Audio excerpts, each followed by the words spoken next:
Um, ok, dame un segundo. Bueno, Listo. si es La posible. organización ¿Aló? Muisca. Sí, sí, sí. La organización Muisca es importante entender porque los conquistadores lo usaron para dividir las tierras, ¿ok? Entonces, primero había los dos reinos, el Zipa y el Saque, que yo creo que todo colombiano conoce esos dos términos. Lo que no conocen muchos son del Cacicazgo, Sibintivá. Los Sibin los Sibin eran los sitios, el Sibintivá era el líder, ¿ok? Y las capitanías o los Uta, que eran los sitios, y los Utativá, los líderes, ¿ok? Entonces se dividía la sociedad muisca en estos sitios. Vamos entonces a hablar específicamente acerca del reino del Zipa. Yo sé que todos casi estamos buscando en Boyacá, pero la verdad es que el imperio muisca era todo el altiplano cundiboyacense. Entonces, es importante reconocer que ellos, las mismas indígenas, viajaban y había flujo de personas entre los dos reinos, ¿ok? Especialmente después de la conquista. Entonces, si vamos a ver que el reino Zipa consistía de 5 cacicazgos y dentro de cada cacicazgo existía los Utah con sus propios Utativás, ¿ok? Entonces, Bacatá, van a ver que algunos eran muy grandes, como Bacatá, tenía todos esos pueblitos, todos esos grupos. Fusagasugá, poquitos, ¿no? Entonces, todo tenía que ver con dónde estaban situados y cuántos pueblos había, cuántos grupos de indígenas había, ¿ok? ¿Preguntas? No, Listo. te iba a decir, Melinda, Sí. que por si aquí en Colombia hay un libro que me estaba recordando mi padre que habla mucho sobre eso, se llama El Carnero, de Juan Fraile, si no me equivoco, y habla mucho sobre esas guerras que tuvieron y los nombra muy específicamente. Eso es aproximadamente de 1500. Bueno, yo sé que vas a hablar más del tema, pero quería decirte que es un libro No, maravilloso. yo no iba a hablar de las guerras, pero sí, es muy importante y yo he leído El Carnero. Porque me fascina la historia. Mi sobrina y Marcela Total. le va a decir que sí, a mí me fascina la historia de Colombia. Entonces, el siguiente grupo, el siguiente reino era del Saque y también tenía sus cacicazgos. Y es importante también ver dónde es. Entonces, yo quiero que todos se enfoquen. O sea, si uno ve el nombre del pueblo donde uno esté trabajando, mire los nombres alrededor. Por ejemplo, Eric y yo estamos en este momento trabajando en Tensa. Entonces, los pueblos alrededor, es muy importante saber que había mucho flujo de gente. Vamos a hablar de eso cuando hablamos del matrimonio muisca, porque ellos viajaban entre sí en el mismo cacicazgo también. Entonces, si yo sé que yo tengo ancestros en Tensa, es probable que también tengo ancestros en Garagoa, Sutatensa, Soratá, Tiribitá. ¿Sí me entienden? Entonces, hay que ver cuáles son los pueblos que estaban dentro del cacicazgo de la familia, ¿ok? Y existía entonces también 2 cacicazgos sagrados que eran, pues, compartidos, ¿ok? El de Iraca, que es de Sogamoso, ¿ok? Y el del Tundama. El Tundama era el guerrillero, o sea, era la persona que hacía mucha guerra, ¿ok? Entonces, él tenía Duitama, sí, la otra parte de mi familia está en Serinza, entonces yo tengo Atensa y Serinza, en esas dos partes, entonces es muy importante, por eso cuando yo estoy buscando en los libros de Belén y yo veo, venía Juan Manuel García, vecino de Onzaga, me tiene sentido, porque mira, ese era parte del cacicazgo. ¿Sí me entienden? Y eso nos ayuda a saber dónde enfocarnos, en cuáles pueblos alrededor para la familia. ¿Ok? Después habían cacicazgos independientes y estos son los independientes. No sé si alguien en el grupo tiene familia en estos sitios.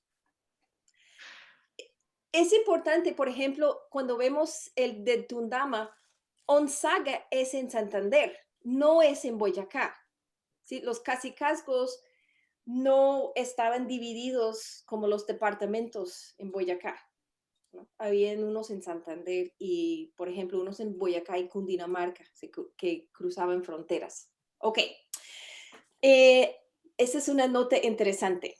Ok, cuando estamos hablando del reino, después cacicazgo, después los utás los utás, que eran los más chiquitos, los pueblitos. Los españoles los convirtieron en algo que se llama capitanías, ¿ok? Les dieron los más chiquitos. So, por ejemplo, Serinza era una capitanía y cada capitanía tenía un capitán. Y estos capitanes al principio, voy a leer esto, en 1560 los encomenderos emplearon a los capitanes para cobrar los tributos de los indios que les estaban sujetos directamente. Por realizar este servicio a los españoles, los capitanes estaban exentos a pagar tributo. Y vamos a hablar de tributo en un momento, pero eso es muy importante. Entonces, los capitanes eran también los encargados de recibir los salarios de los indios bajo su mando, ¿ok? Y distribuir el salario a la comunidad. Y, por ejemplo, como para distribuir el dinero de la siega a los indios.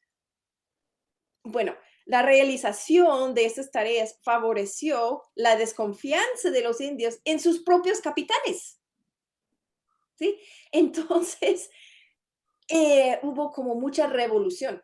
Los indios odiaban a sus capitanes, donde antes eran las personas que adoraban, que eran sus líderes, ahora los odiaban.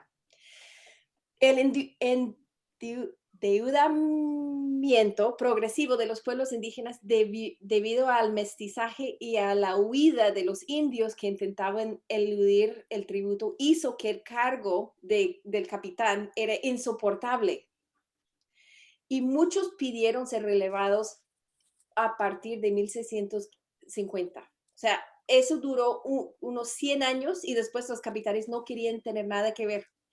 Por eso cuando yo estoy buscando en los registros de Tenza, por ejemplo, uno ve como en 1700 el nombre del capitán, pero por 1750 no existe capitán. ¿Ok? ¿Preguntas? Ok. Entonces vamos a hablar un poquito acerca de cómo era la familia Muisca. Primero, practicaban poligamia. Las esposas se llaman los gui y las esposas extras, los tigui. Entonces, había una esposa primera y después todas las demás esposas.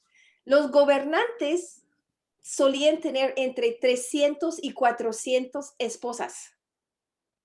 Muchísimos. Los caciques tenían entre 20 y 50 y los capitanes entre 2 y 5. ¿Okay? Pero tenían que mostrar y probar que podrían sostener a las esposas que tenían. Entonces, esto es como muy importante ver cómo era la familia antes. Y mira, cuánto tendría que haber sido el cambio por la llegada de los conquistadores, por la llegada de la Iglesia Católica a estas áreas, porque totalmente convirtió la sociedad, ¿no? Porque no permitían tener dos esposas. Ok. Voy a hablar un poquito de miren, el Zipa, el Saque, cuando querían tener otra esposa, simplemente tenían que decir, yo quiero esta mujer. Y fue un honor, entonces las mujeres se fueron a ser parte de ese harén de 300 personas. Pero para los hombres comunes, las reglas eran diferentes. El hombre que quisiera solicitar a una mujer como su gui debía, en primer lugar, enviar una manta de algodón a los padres de la muchacha. Si a los 8 días no se le había devuelto, enviaba más mantas. Si el pretendiente era aceptado por los padres de la mujer, debía ir una noche a sentarse ante la puerta de la casa de la pretendida, haciendo ofrecer al hombre una totuma de chicha. de la cual él bebía primero. Durante la ceremonia matrimonial, que era presidida por el chicuy, perdón, que era el sacerdote muisca, los novios entrelazaban sus brazos y el chucuy preguntaba a la novia si preferiría a Bochica antes que a sí misma y si se abstendría de comer si su marido estuviera hambriento. Y respondiendo ella positivamente, el esposo debía decir en voz alta que quería a aquella mujer como Gui y con el cual finalizaba la ceremonia. Entonces, eso fue como, yo pensé que era interesante. O sea, no tiene nada que ver con genealogía, pero interesante. Lo interesante también de eso, aparte de la genealogía, es que para los muiscas, su objeto más valioso eran las mantas y las ruanas. Uno puede imaginarse por qué, porque en Boyacá es un frío, ¿no? Entonces, allá, cuando llegaron los españoles y pidieron todos sus, like, um, Tesoros. tesoro, gracias, todo su tesoro, traían mantas, no traían oro. Y no entendían, porque para ellos oro no era tan importante. Lo más importante eran las mantas. Es algo interesante. Ok, bueno, sigamos. Entonces, tenemos entonces, eso es también una nota interesante de la historia. En las crónicas que hacían los cronistas, hay una historia de Gonzalo Jiménez de Quesada. Y Gonzalo Jiménez de Quesada una vez estuvo visitando al poblado de Suezca y fue a visitar el cacique. Y llegando ahí, él vio a sus tigres y tenían al cacique amarrado y lo estaban pegando uno por uno. Y el cacique estaba suplicando que dejaron de hacerlo. Y al averiguar cuál era el problema, los tigüíes, sus mujeres dijeron a los españoles que el esposo había emborrachado durante la noche anterior, perdón. Entonces, eso fue como a ver la sociedad muisca, la mujer tenía poder y fue respetada. A pesar de ser una de las muchas mujeres, tenía el derecho de pegarle al esposo. Interesante. Ok. Entonces, vamos a hablar más de la familia muisca. Ok, esto es muy, muy interesante. Al llegar los españoles, los matrimonios sin hijos eran casi 50% de todas las familias. Pilar, apague el...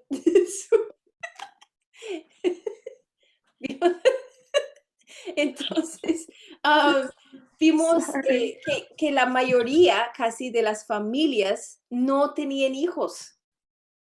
Y de los matrimonios que existían,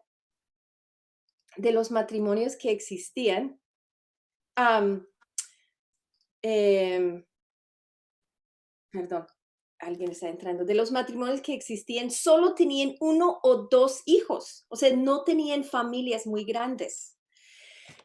Un ejemplo es en Bubanzá, en 1601, había 139 familias con un solo hijo. Esas son familias indígenas, solamente indígenas, no estamos hablando de mestizo ni nada, esas son indígenas. 24 con 2 hijos y solo 9 con 3 o 4. ¿Okay? Algo que se notó y que en algunos libros se ha notado es que había problemas con fertilidad entre los muiscas. O sea, sus números estaban rebajando porque no estaban reproduciendo. Ya existía el problema de la reproducción entre los muiscas, el cual me lleva a entender mejor sitios como el infiernito y en Villa de Leyva. ¿Alguien ha ido allá? No, eso no lo sabía. Todos esos símbolos fálicos por todos lados y también las ranas que significaban fertilidad estaban por todos lados. ¿Y por qué? Porque claramente había problemas de fertilidad. No es muy común que personas tienen un solo hijo. tras historia, ¿sí? Porque no había protección. Entonces es muy interesante saber que ya existía ese problema. Listo. Ups. Las familias muiscas antes de la conquista, los indios eran casadas y familias pequeñas. Entonces hay que pensar en eso, las familias casadas, poligamia y familias muy pequeñas. Bueno, la edad del matrimonio. La verdad es que los registros muestran que se casaron de todas edades, ¿sí? De 12 hasta 50, pero era más común que se casaran entre los 20 y 25 años. Si vemos como una curva, esta parte alta va a estar entre 20 y 25 años.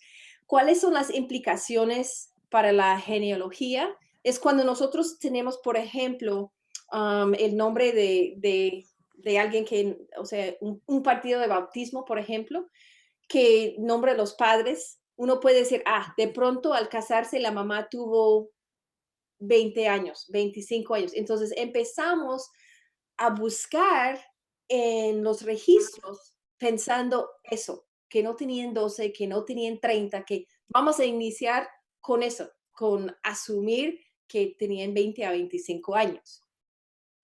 Ok, next, vamos a hablar de la conquista, que en 1535 inició la conquista y pues terminó la conquista y empezó la colonización. Y la verdad es que la colonización tomó un tiempito, que tenían que ir al rey de España y que él diera no sé qué y no sé cuánto. Entonces, más o menos a 1550, por ahí, empezamos a tener la colonización en forma, ¿ok? Y vamos a hablar entonces de cómo la colonización destruyó a la familia indígena. ¿Ok?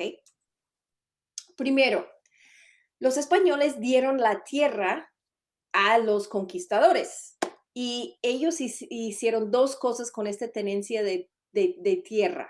¿Ok? Después de la conquista, para sostener el estatus del conquistador español, la corona tomó estas dos medidas con respecto a la tierra y su explotación. La primera es la concesión, o también se llama repartimiento. La concesión era la repartición de las mejores tierras entre los conquistadores. Le dieron sus partecitos, ¿no? Por ejemplo, en Tenza creo que fue el señor Roa, ¿no, Erika? Que dio... Sí, sí, señora. Y en Serinza es el señor Castro. Entonces, vamos a ver estos nombres repletos en los registros, porque hay montones, ¿ok?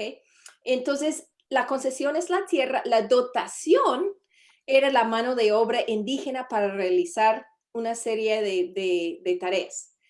Y esto era el inicio del establecimiento de grandes propiedades en manos de la clase dirigente española y la creación de una población que le servían y ubicarse, alguien está hablando, y ubicarse en dichas propiedades y no tenían el derecho de poseer las tierras ni el fruto de ellas. ¿Ok? So las indígenas tenían que ubicarse en pueblos al lado de la encomienda y no tenían derecho a poseer tierra propia. Estos pueblos de las indígenas estaban al lado de la encomienda y tenían cierta tierra que podrían labrar para comida, pero era en común con todo el pueblo. Estos repartimientos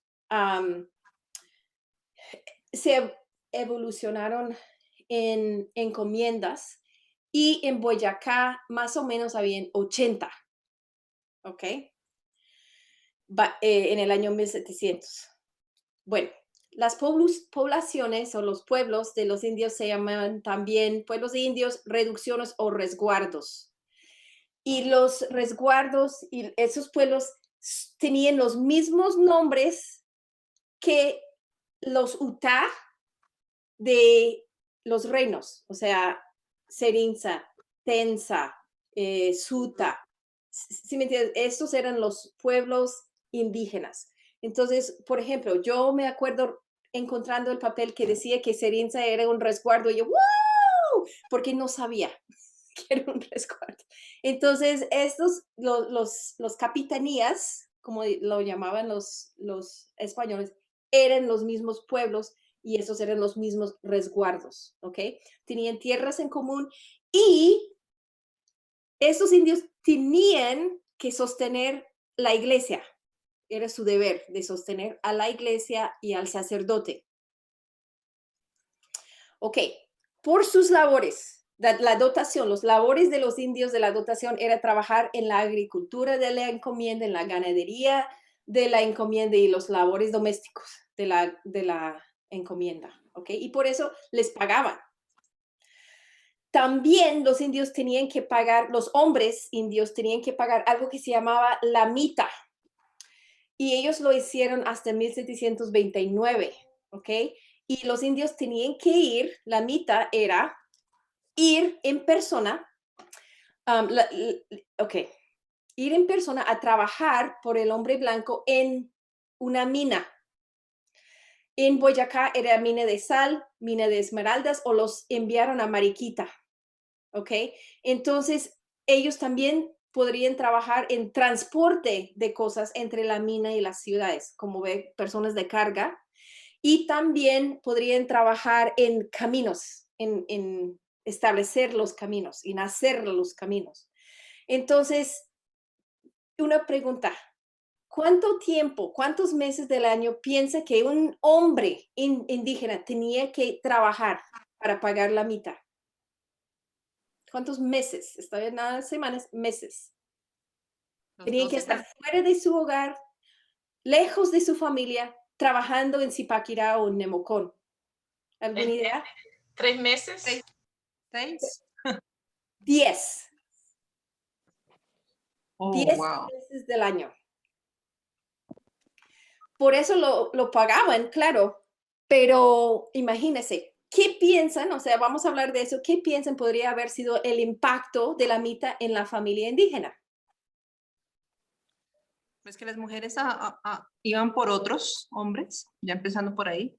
Ok, empezando por ahí. Y no hay esposo, o sea, no hay contacto sexual. Entonces, ¿cómo? O sea, estoy pensando en los españoles.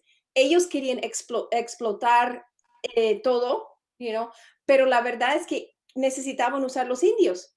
Y la verdad, si el hombre está fuera por 10 meses, no vamos, y ya teníamos un problema de fertilidad, vamos a tener aún peor fertilidad, ¿no? Las mujeres tenían que llegar de quedarse embarazadas en 2 meses. Ok, entonces eso fue un problema, no solamente por la fertilidad, pero también no había papás en las casas. Y las mamás estaban trabajando en las labores domésticas y también en la agricultura, la ganadería, cosas así, en la encomienda. Entonces los hijos estaban muy, o sea, era una destrucción de la familia social. ¿Ok? Bueno, además de la mita, los encomenderos podrían obligar, a los indios, cuando estaban ahí por 2 meses, podrían obligar a que ellos trabajaran por otros españoles y criollos. Si no los necesitaban, entonces como los vendían, los alquilaban a otras encomiendas, a otros españoles, de pronto una familia que no tenía mucha tierra, lo que sea, que no tenía derecho a indígenas. Entonces, eso también tuvo el mismo como impacto en la familia indígena, ¿ok? Y algunos de ellos, pues, nunca regresaron. Muchos se murieron, eso es otra cosa. En las minas de sal, la cifra de muerte era del 40%. O sea, la gente se iba y nunca regresaba. Ok. Por todo ese labor recibieron dinero, si fuera en la dotación, en la mita o en el concertaje. Pero los españoles dijeron, pues vamos a que ellos paguen. Tenían que pagar tributo, que también se llamaba la demora. ¿Ok? Y el tributo lo pagaban al encomendero y fue algo que cada indio entre 17 y 55 años y tenían que pagar 3 o 4 pesos, empezando con 3 y tras 2 años resultó 4 pesos. Eso fue más o menos, era un mes de trabajo. O sea, los 12 meses ya estamos mal. Ok, después también tenían que pagar el requinto. El requinto era un quinto de la demora. Eso se pagaba al rey. Después tenían que pagar diezmo, que era una décima parte de sus propios cultivos. Y eso lo pagaban también al encomendero. Servicios. Esos fueron los que pagaban a la iglesia. O sea, para mantener a la iglesia pagaban servicios y tenían que pagarlo en gallinas, huevos, pescado y papas. Y al final tenían que pagar tributo al cacique, que no era regulado. El cacique podría pedir lo que le daba la reverenda. ¿Ok? Entonces, imagínese siendo un indio en esa época. Primero, estás trabajando como un esclavo y recibía poco dinero y tenía que pagar todo ese dinero a las mismas personas que los estaban explotando. Es terrible, ¿no? Entonces, uno puede imaginar que los indios querían sacarse de esta situación. Pero antes de hablar de cómo ellos hicieron eso, vamos a hablar del impacto de la colonización. Primero, las familias eran más pequeñas aún porque ya teníamos el problema de fertilidad y ya no tenemos esposos en el hogar. También las familias no estaban en sus propios pueblos, sino esos resguardos y tenían que mantenerse en sus resguardos, en sus encomiendas, ¿no? Entonces no había tanto flujo de personas entre encomiendas. Y si había, eran solo los que estaban más cercas, ¿sí me entiendes? Por eso yo les dije, miren los que están en el grupo tuyo, ¿no? Como Garagoa y Tensa.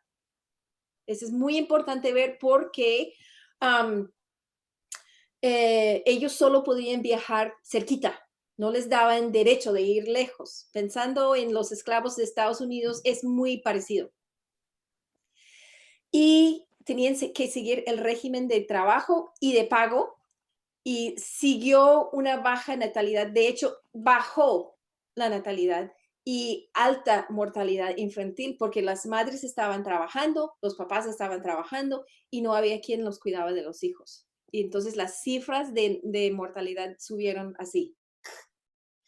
Ok, siguiendo. Entonces, ¿cómo se escapaba un indio de pagar tributo? Bueno, primero, había algo que se llama el forastero, ¿ok? Una manera de escapar los pagos fue convertirse en un indio forastero. Forasteros eran indios encomendados que se escapaban de su comunidad con objeto de no pagar tributo ni las otras cargas, o sea, no pagar mita, no pagar concertaje. Entonces, usualmente arrendaban una parcela para vivir y se empleaban como jornaleros. O sea, se fueron a otro sitio y dijeron, mira, puedo arrendar esta esquinita o encontraron tierra lejos donde nadie los quería. Eso se llaman veredas, ¿ok? Entonces, por eso tenemos veredas como veredas de Tuaté o Tutasá, porque los indios se escaparon y formaron sus grupitos, ¿no? Tratando, y muchos de ellos eran forasteros. Yo quería mostrar esto porque de pronto cuando están buscando en la genealogía van a encontrar algo así, ¿no? Miramos esto. El 20 de noviembre de 1711, dice sepultura al cuerpo difunto de Marcos, indio forastero. Van a ver esto, pueden ver por forastero. Muchas veces dice el nombre como Juan Forastero. Y lo que yo he visto en las genealogías de algunas personas es que ellos creen que eso es un apellido. No es apellido. Es como decir doctor. Eres su estatus político. ¿Ok? Entonces, forastero puede haber convertido en apellido más tarde, pero por estas épocas de los 1600, 1700 no es apellido. Ok. Entonces, ¿cuáles son las implicaciones de los forasteros en la genealogía familiar? Bueno, si uno llega a un tal Marcos Forastero indio, ahí se acaba la genealogía. ¿Por qué? Porque no hay manera de saber de dónde venía Marcos Indio Forastero. No sabemos cuál era su encomienda, no, y ellos no contaban porque no querían ser enviados de vuelta. Entonces, si uno llega y ves forastero en su linaje, chao, ahí se acabó. ¿Okay? Esa es la implicación más importante. Bueno, había otra manera de escapar el pago de tributo y el tener que pagar la mitad. ¿Alguien quiere saber cuál es? ¿Tiene ideas? No, dale. No. El mestizaje. Ok, esto es muy importante y es por eso que todos ustedes tienen raíces indígenas. Ok. Niños mestizos se transformaban en hombres libres. Entonces, ¿cuáles son las implicaciones en la historia familiar? La implicación es que todos ustedes tienen un indio. Todos ustedes tienen un indio, ¿ok? Y lo chévere es encontrar el indio, sea forastero o no. Es muy chévere poder encontrar su muisca. Mantenían en las iglesias 2 libros hasta mediados de 1700, más o menos 1760, 65. Mantenían 2 libros los sacerdotes. El libro de los españoles, como ves aquí, ¿ok? Ese es de Belén, pues de Serinza. Libro de los españoles de la parroquia de Nuestra Señora de Belén. Okay. Entonces, estos donde tenían los nombres de los españoles. Y tenían otro libro, y muchos dicen libro de indios, algunos dicen libros de indios, el de Belén, que yo no encontré la foto porque tengo miles y no la encontré, pero dice, ese es el libro de mestizos, indios, negros, mulatos y judíos. Entonces también, si uno está buscando su origen sefardí, si busca en los libros de indios, es posible que los encuentren allá si no está teniendo éxito en los libros de los españoles. Ok. Listo. Entonces, la otra cosa fue, se convirtió eso, hace 10 años después de la conquista, había una epidemia de madre solterismo, llegando a la cifra entre 25 y 50% de las familias, dependiendo en el pueblo. Imagínense, 50% de las familias madres solteras. Antes todos casados con papá, después solo madres solteras. Ok. En unos minutos vamos a hablar más acerca del por qué esto pasó, pero por ahora, ¿cuáles son las implicaciones genealógicas si hay muchísimas madres solteras en su árbol? Uno no sabe quién es el papá. Yo sé que muchos de ustedes están buscando sus orígenes sefardíes y de pronto tienen ADN que muestra que tienen un origen sefardí, pero si fue una madre soltera indígena y un señor tal cual, nunca lo van a encontrar. Porque no, muchísimas madres solteras. Y eso se convirtió en como muy normal. Yo creo que en el árbol de mi esposo hay como 5 madres solteras. Hay muchas. Erika, ¿también tienes? Sí, muchas también. Sí, empezó a crear entre el mismo pueblo como que, ¿qué importa? Porque la mitad de las personas son madres solteras, ¿ok? Y en el caso de madres solteras, eso es importante también para la genealogía, es que las madres solteras tenían hijos muy, muy dispar, ¿sí me entiendes? Los españoles tenían hijos cada 2 años, 2, 3 años, uno encuentra un hijo español, pero madres solteras tenían uno de 7 y uno de 1, ¿sí? Y hace lo mismo pasó con los matrimonios indígenas, y eso fue por más que nada la ausencia del padre. Entonces uno podría tener un hijo y 5 años después otro. Entonces es muy distinta cuando uno empieza a trabajar en los libros de los indios, especialmente los más antiguos. No es lo mismo que trabajar en los libros de los 1800 cuando todos están teniendo un hijo cada 2, 3 años. Y uno empieza a pensar, ay, debe haber un niño entre, estos 7 años, pero puede ser que no. Entonces, si no puedes encontrarlo, es posible que ni existe. ¿Sí me entienden? Esa es una importante cosa con la genealogía familiar. Bueno, vamos a hablar de mestizos, que eso es algo muy chévere. ¿Qué? Uno, no podían vivir en el resguardo, ni tampoco en la encomienda. ¿Dónde iban? ¿A dónde fueron? A las veredas.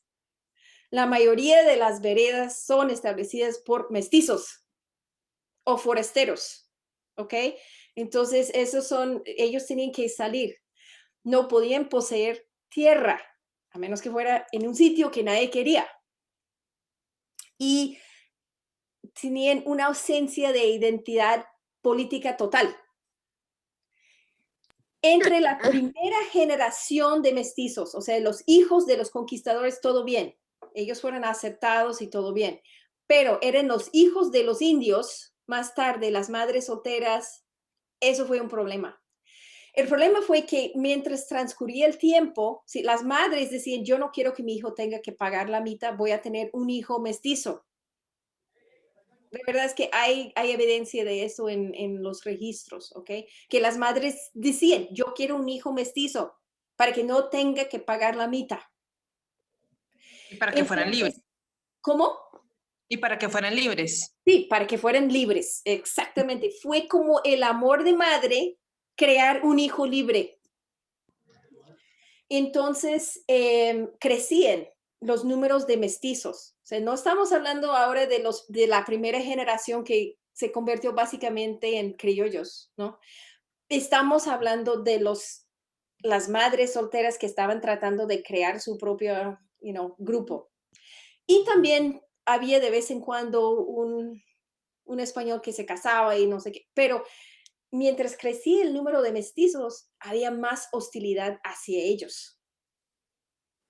Ambos entre los indígenas y también los españoles. ¿Ok? Voy a leer un párrafo de Colmenares en su libro La economía y la sociedad colonial, porque creo que es mejor español que el mío. En las instituciones sociales forjadas en el curso del siglo XVI, nada se había previsto respecto a los mestizos que no fuera de una manera negativa. Esta es la razón por la cual el estudio del mestizaje,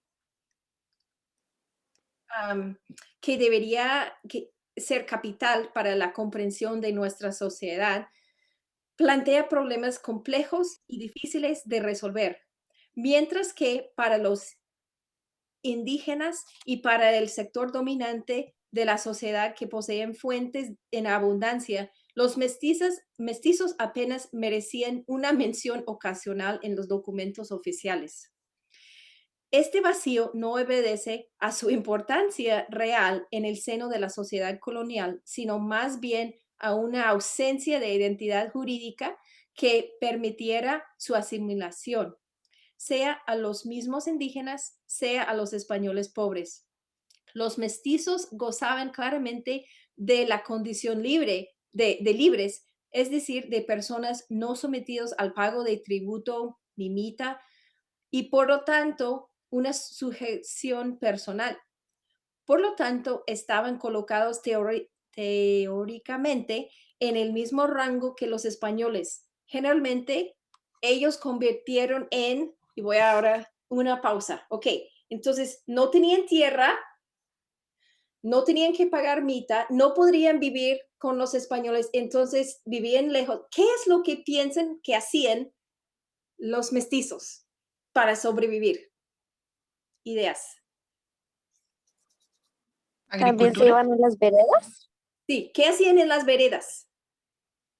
Trabajar la tierra. Trabajar la tierra, pero eso no era suficiente, entonces, ¿qué más hacían? Trabajarle a los españoles. Sí, pero más que nada ellos convirtieron en artesanos ambulantes. Por eso vemos en estos pueblos como, por ejemplo, yo voy a hablar de Tuaté porque eso es lo que conozco. Aquí veamos la tía Isabel, esa es la tía de mi esposo. Por siglos, la familia ha vivido en Tuaté, que es una vereda de Belén, por siglos. Y todos hacen estas Alfarería. thank you, alfarería. Y nosotros ya sabemos cómo era la vida, porque mi suegro contaba que lo que hacían fue que la mamá hacía todas esas ollas, los ponían en burros y ellos fueron por todos lados de este sector a venderlos. Tomaban viajes de 1 mes, 2 meses, viajando con las ollas, vendiendo ollas. ¿Okay? Lo chévere es ver en realidad lo que dice el libro que hacían los mestizos. Ellos trabajaban en alfarería, cestería, tejería, por eso hay nopsa. ¿Sí me entiendes? Hay sitios donde hacían mucho ráquira, sitios donde la gente hacían estas cosas y los vendía. All right. Entonces, ¿por qué sería importante saber esto? O sea, ¿qué consecuencia tiene eso en la genealogía familiar? Es que ellos viajaban. Se fueron de Belén a Serinza, a Onzaga, a Duitama, a Santa Rosa y Viterbo a vender sus cosas. Y eran los hombres que viajaban. ¿Y qué hace un joven viajando con su papá cuando llega a Santa Rosa de Viterbo y ve a una muchacha bonita? Se queda. Se enamora. Realmente nunca se quedaron, pero se enamoraron de las muchachas, se fueron allá a casarse. Casi siempre se casaron en el pueblo de la muchacha, pero después la muchacha regresaba con él a Tuaté. ¿Ok? Eso es muy importante saber porque muchos llegan y dicen, yo no sé de dónde venía esa familia. No encuentro su partido de matrimonio. ¿Mm? Es muy probable, si uno tiene este mestizaje, que la familia estaba viajando por todos lados. Comercializando. Socializando, conociendo a otra gente y el registro de matrimonio se quedó en uno de los pueblos cercanos. ¿Tiene sentido? Sí. Ok. Entonces, si yo estaba buscando en Belén, y Belén, y llegando a 1780, ¿qué pasó? ¿A dónde fueron? Y los encontré en Serinza. ¿Ok? Entonces, hay que pensar más globalmente dónde irían y qué hacía la familia. Para mí fue fácil porque ya sabemos que ellos trabajaban en la alfarería, pero uno tiene que aprender qué es lo que hacía tu familia, ¿no?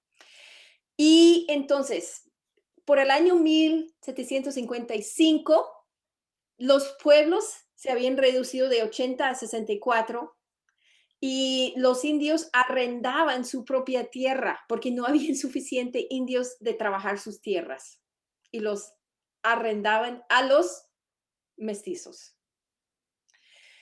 Y entonces, vamos a ver, esa es en Tenza, eso es por mi propia cuenta. Yo estaba trabajando en los libros de Tenza, libros de indios, y yo estaba buscando los matrimonios entre 1702 y 1751, y eso es lo que veo. El número de matrimonios entre indios en el libro de indios estaban de 16, 23, 10, 5, 1.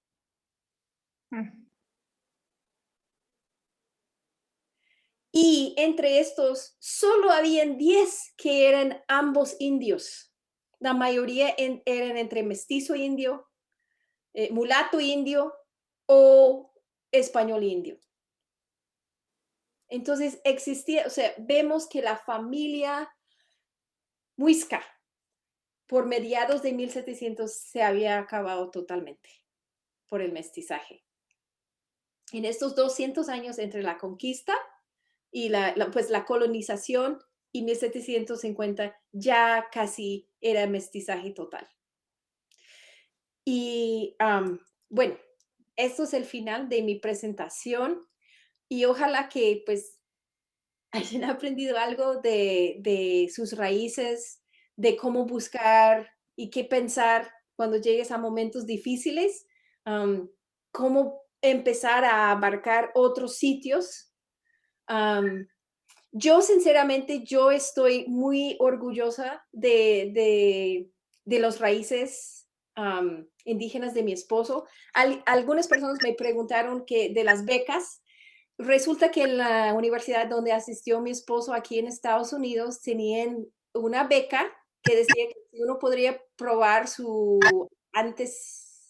ascendencia indígena, entonces ellos le darían una beca. Entonces nosotros fuimos a Belén, pasamos un mes buscando en los libros de Belén y encontramos la madre soltera, que era mestiza, y decía en el mismo partido partida de bautismo, no, partida, porque partido es un fútbol. Entonces decía el nombre, María Pilar Ayala y un indio. Ni siquiera le dieron nombre. Era hijo de María Pilar Ayala y un indio. Entonces con eso probamos su... Nunca vamos a saber el nombre del indio. Es un indio. Y entonces con eso él probó su ascendencia y ganó una beca de 2 semestres. Entonces es Wow. posible que pues se puede hacer eso. Preguntas. Pues tal vez no es una pregunta, Melinda, pero pues te quiero felicitar, porque primero eres una americana que sabe mucho de historia colombiana y de una época que es bastante robusta, como toda la parte de la conquista y después de la conquista. Así que eso me parece que es de una persona que tiene un gran interés. Te felicito y muchas gracias por compartir todo este conocimiento. A mí me queda mucho porque precisamente he llegado a puntos que yo no entendía un poco. Ahorita me queda mucho más claro y pues muchas gracias, Melinda. Gracias, Erika.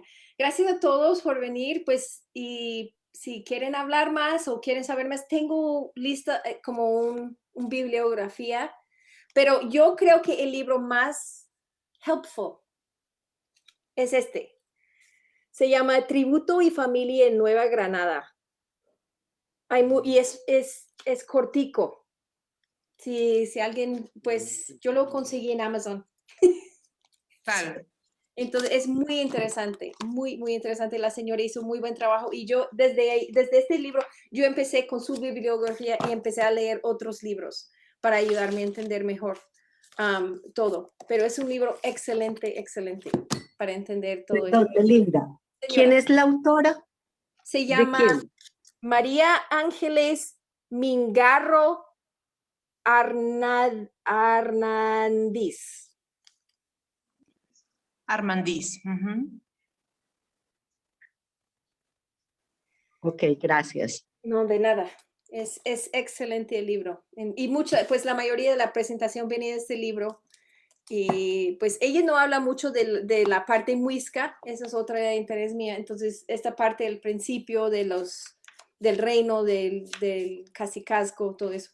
Pero para entender cómo la colonización destruyó a la familia indígena y resultó en el mestizaje del altiplano, ese es el libro excelente. Muy bueno.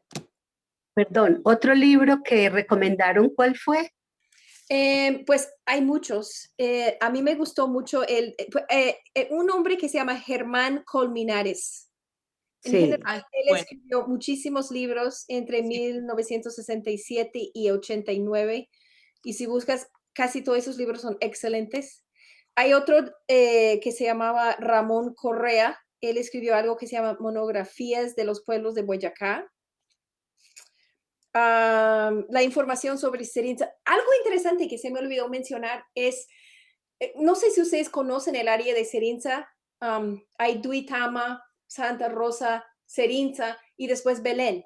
Serinza era el resguardo y la encomienda se llamaba Serinza, pero los españoles juntos con los del pueblo de Serinza peleaban muchísimo. Mira, es que Duitama, el cacique de Duitama y toda esa área eran los guerreros más fuertes porque ellos protegían a Iraca, al sitio sagrado. Entonces, ellos eran peleadores. De hecho, el Tundama fue el último cacique en caer a los españoles. Y él tuvo el apoyo de todos sus utas que eran en Serinza, básicamente Serinza y otros sitios ahí cerquita. Entonces, peleaban mucho los españoles con los de Serinza. Entonces, los españoles por fin pidieron una dispensa de que crear una ciudad lejos, un poquito más lejos de Serinza, y ellos crearon a Belén. Entonces, Belén era un pueblo español. Lo mismo pasó en la Capilla. Se alejaron de Tenza a la Capilla. Entonces, cuando uno ve el nombre en español, uno tiene que pensar o averiguar, ¿fue creado por españoles que estaban teniendo problemas con indígenas? Y por eso se llama la Capilla o el Belén y no Cucunuá. ¿Sí me entiendes? Esa es otra, se me olvidó decir, eso es muy importante pensar en eso porque Belén era el español. Y la razón por qué la familia mía viene de Tuaté es que ellos se desplazaron, cuando vinieron los españoles, se desplazaron más lejos a la vereda. Y Tutasá lo mismo. Ahí se fueron los indios foresteros o se desplazaron a otras partes. Sí, el otro libro que yo recomiendo es El Carnero, tal vez, para que lo lean. Es de Juan Fernando Fraile. Y lo que es muy bonito de ese libro es la forma de la lectura, porque no es una lectura normal, sino es muy de la época. Entonces es un poco enredado, a veces yo tenía que escribir como muchas cosas como para armarlo, pero habla mucho sobre lo que mencionaba Melinda, un poco de la guerra entre el cacique Bacatá y Bogotá y Guatavita, en donde fueron unas guerras terribles y lo que hacían y cómo lo hacían, dónde escondían las cosas, dónde mataban los indios para que no contaran dónde estaban escondidos, para que los españoles no se dieran cuenta. Entonces es un libro bien interesante. Y hay otro también, hay otro autor, se llama Juan Freire. Ese es el que te digo, Juan Él Freile. es, sí, él escribió algo que se llama Los Chibchas bajo la dominación española. Excelente libro, excelente, muy bien. Y otro que se llama Fuentes documentales para la historia del nuevo reino de Granada. Es que hay muchos, la verdad es que hay muchísimos libros, el problema es conseguir los libros. Sugiero especialmente para los libros más antiguos que buscas en Google Books, que tiene varios. Y también aprendí de un sitio del Dark Web. Eso es donde yo conseguí el libro de Iris. Entonces, hay unos libros allá. Si quieres, yo los busco y si existen en PDF, comparto. Que mi sobrino me mostró cómo hacerlo. Uno puede buscar muchos libros, they're free, pero un poquito ilegal. Pero, you know. Anyway, si no hay otras preguntas, gracias. No, yo quería, Melinda, un minuto para contarles un poquito mi avance con respecto a las imágenes del Archivo General. El subdirector directamente del Archivo General de la Nación está en comunicación constante conmigo. El problema que tienen es primero que por la pandemia y sobre todo aquí en Bogotá, pues están totalmente trabajando desde casa. Entonces, las personas que están en sistemas, pues están yendo intermitentemente porque realmente no, pues no se necesita que vayan físicamente. Las imágenes ya las encontraron, están todas en los microfilms, pero entre esas Tunja, Santa Bárbara, que era lo que hablábamos estos días, pero hay un inconveniente y es que dentro de todos los servidores y todos los cambios de software que han tenido a lo largo de los años, las imágenes que pasaron de los microfilms a las imágenes virtuales que nosotros vemos en Family y en el archivo, pues no han aparecido. Entonces él me decía como que, primero que no perdamos la fe, pues les manda ese mensaje también porque él sabe que no estoy hablando en nombre mío, pues porque estaría muy mal de parte mía, pero que él espera que ya esta semana pueda darnos una respuesta de qué imágenes ya se pudieran subir o se pudieran ver en forma virtual. Yo desconozco la forma, yo desconozco si me las va a dar a mí en una USB, no sé, o si las va a subir al archivo, o si va a hablar con los mormones, porque esa es otra forma, y hablar con los mormones para que las suban ellos. Yo no sé, realmente yo creo que lo que yo he hecho es como cada 2 días les estoy escribiendo y él siempre me devuelve la llamada. Ha sido una persona sumamente amable para estar en un cargo pues como este a la final. Y yo les quiero contar eso es porque no nos adelantemos con respecto a la persona del archivo de Santa Bárbara. Yo obviamente no le he contado nada a él sobre eso porque pues, estaría mal de mí. A ver qué pasa y pues estaríamos muy contentos de que pues efectivamente se encontraran y pudieran subirlos, pudiéramos trabajar entre esas. Todas las, está Genesano, que creo que alguien del grupo también lo había pedido, Tunja por supuesto, y pues toda esa información esperar a ver si esa semana nos la dice en qué parte queda y si se puede o qué información nos puede dar o qué información sube. Entonces les estaré contando los avances, les quería contar un poquito sobre eso. Excelente, Erika. Muchas gracias. Agradezco a Erika por su apoyo. Ella, una prima. Todavía tenemos que saber en dónde, pero sí vamos a encontrar en Tensa. Yo sé, de algún lado. Va a terminar siendo familiar de varios de ustedes, yo sé. Sí. Muchas gracias, Erika, por eso. Yo vuelvo a repetir la oferta. Yo necesitaría comprar los kits de Ancestry. Necesito saber quiénes los quieren. Por favor, en el WhatsApp, si quieren el kit de Ancestry, pues en este momento son 99. Si tenemos más que uno, son 89. Pilar, ¿tienes un nexo que me ayude? Pilar ya no se está escuchando. Tiene un cuñado que trabaja por Ancestry. Él ya no trabaja para Ancestry. Ratas. Ya no. Sí. Entonces, pues vamos a tener que pagar los 89. Y si quieren, pues mándeme su deseo y vamos a hacer de alguna forma de hacerlos llegar. Mira, lo que pasa es que yo voy a estar en Bogotá, pero no es en Bogotá, es en La Calera. Voy a estar en La Calera unos días y después en Sogamoso tendríamos que hacer un enlace para entregar. Es que el kit toma 5 minutos. Podríamos encontrarnos, ustedes toman el kit y yo lo llevo a Estados Unidos. Pero tenemos que hacer este. Vale, muchas ¿Sí? gracias por eso. Ok, bueno, hasta luego. Gracias. Linda, quiero preguntarte. Yo vivo en Medellín, entonces no habría posibilidad, sería más complejo. Claro. Yo tendría, pues, yo no sé, enviarlo por Servientrega de pronto y usted Y el me resultado. lleva por Servientrega. Piénsalo y me llames, ¿ok? Y hablamos, ¿ok? Sí, sí se podría por Servientrega. Tú se lo mandas a Sí. ella hace lo que tiene que hacer y luego se lo manda de vuelta a ti. Sí. Y yo los llevo en mi maleta a Estados Unidos para no tener que pagar el envío a Estados Unidos todos ustedes. Eso sí les ahorra todo el problema. Claro. Voy a preguntarle a mi cuñado de todas formas porque él tiene pues amigos que todavía trabajan ahí y de Ok. pronto tienen un descuento. Perfecto. Buenísimo. Eso sería, sí, excelente.